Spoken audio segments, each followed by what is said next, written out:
விடுதலையா பிள்ளைகளுக்கு, நாமத்துல விடுதலை. தேங்க்யூ அப்பா, நன்றி அப்பா. ஒரு பக்கம் ரோமன்ஸ் 10:10, இன்னொரு காலையில சொன்ன எண்ணாயிரமும் 10:10. இந்த 10:10 மறந்துட கூடாது. 10வது வருடத்துல அந்த 10:10 ரோமன்ஸ் 10:10 அது விடுதலை உண்டாக வாய் அறிக்கை பாடுது. அறிக்கையை பாடலாம், பாடுறோம். என்ன உண்டாகுது? விடுதலை. விடுதலை 10:10 நடக்குது. அது போல எண்ணாயிரமும் 10:10, 10:9, 10 அதுல எக்கால ஊதுகையில். இப்ப என்ன செய்து கொண்டிருக்கிறோம்? அக்காலத்துல கர்த்தர் கொடுத்த கட்டளை, ட்ரம்பட் செய்யுங்க, எக்காலத்தை செய்து அதை நீங்கள் ஊத வேண்டும் என்று கட்டளை கொடுக்கிறார். முக்கியமான கட்டளை, யுத்தத்துக்கு போகும்போது, உங்களை துன்பப்படுத்துகிற சத்துருவுக்கு எதிராக யுத்தம் போகும்போது இந்த பூரிகை அல்லது எக்காலத்தை எப்படி ஊதணுமா? பெருந்துணியா ஊதணுமா? ஆமென் சொல்லுங்க.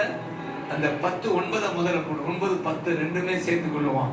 அல்லேலூயா. எக்காலம் ஊதுறது 9ல உங்களுக்கு துன்பப்படுத்துகிற சத்துருவுக்கு விரோதமாய் யுத்தத்துக்கு போகும்போது, சத்துரு உங்களை என்ன துன்பப்படுத்தாமையா இருக்கிற? எத்தனை துன்பம் உங்களுக்கு இந்த பூமியில கேட்டா வரி வரியா சொல்லுவீங்க. அதன் மத்தியில தான் ஆண்டவர் உங்களுக்கு நல்ல செய்தி சொல்றாரு. துன்பப்படுத்துகிற சத்துருவோடு போராடும் போது பூரிகை, அது என்ன பூரிகை? எக்காலம், ரெண்டும் ஒண்ணுதான். ஆங்கிலத்தில் ட்ரம்பட் மட்டும் தானப்பா இருக்கு. ஆனா தமிழ்ல 2 மொழிபெயர்த்திருக்காங்க. அது ஏன்னு கேட்கணும், மேல போயிட்டாங்க. பூரிகைன்னு ஒரு பக்கம், அடுத்து எக்காலம்னு மறுபக்கம். சரி, ரெண்டும் புரிஞ்சுக்கோங்க. அக்கா புரிஞ்சுக்கோங்க, எக்காலம் புரிஞ்சுக்கோங்க. அக்கா அதுதான் பூரிகைன்னு புரிஞ்சுக்கோங்க. எக்காலம் அக்கா, சரி, அக்கா மறுப்பது. அல்லேலூயா. ஆமென். அதை ஆண்டவர் கட்டளை கொடுக்கிறாரு. யுத்தத்துக்கு போகும்போது நமக்கு டெய்லி யுத்தம் வருது. யுத்தம் எங்க? மனிதனுடைய அந்த மனதுல பொல்லாத ஆவி யுத்தம் பண்ணிட்டே இருக்கிறாப்ல. கவலை, பயம், விரக்தி, இந்த நோய், இந்த எதிர்கால பயம், இதெல்லாம் உங்களை வேதனைப்படுத்துவதோ அதெல்லாம் பிசாசால் வருகிற யுத்தம். சத்தமா சொல்லுங்க, யுத்தம். யுத்தம் வருதா தம்பி? உனக்குலாம் வருதா? டெய்லி வருதா சொல்றான் தம்பி, சொல்றான். ஆனா அது சிரிச்சுக்கிட்டே இருக்கா தம்பி, வாழ்க. அல்லேலூயா. தாடி அழகா இருக்குங்க, கை தட்டுறியா? எங்க கீபோர்ட் தாடியை பாரு. நமக்கெல்லாம் வருதா அப்படி? ஏசையா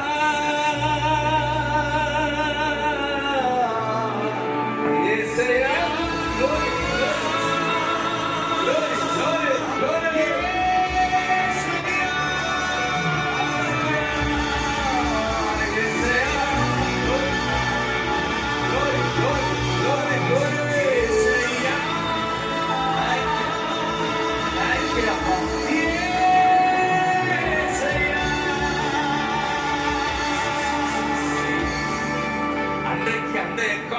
பெருந்துணியா முழங்க சொன்னாரு பூரிகைய.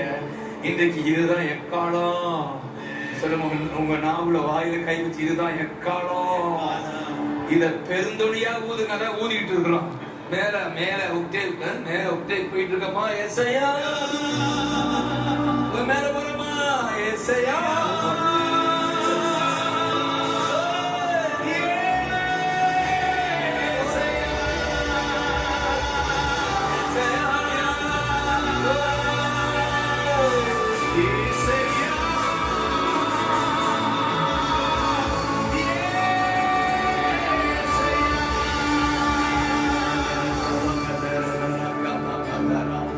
அப்பொழுது என்ன நடக்குதுன்னு கர்த்தர் கொடுக்கிற வாக்குத்தத்தம், நீங்கள் கர்த்தரால் நினைவு கூறப்படுவீர்கள்.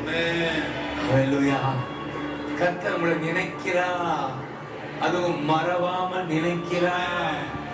இந்த ஊழியத்தை நினைக்கிறா, இந்த ஊழியர்களை நினைக்கிறா, நம்ம எல்லாம் மறவாம நினைக்கிறா.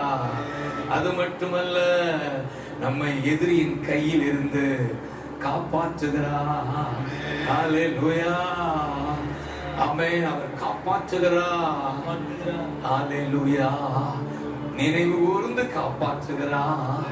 ஆமென் சொல்லுங்க.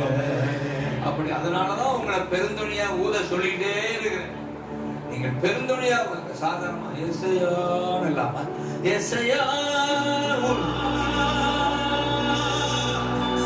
ஏசையா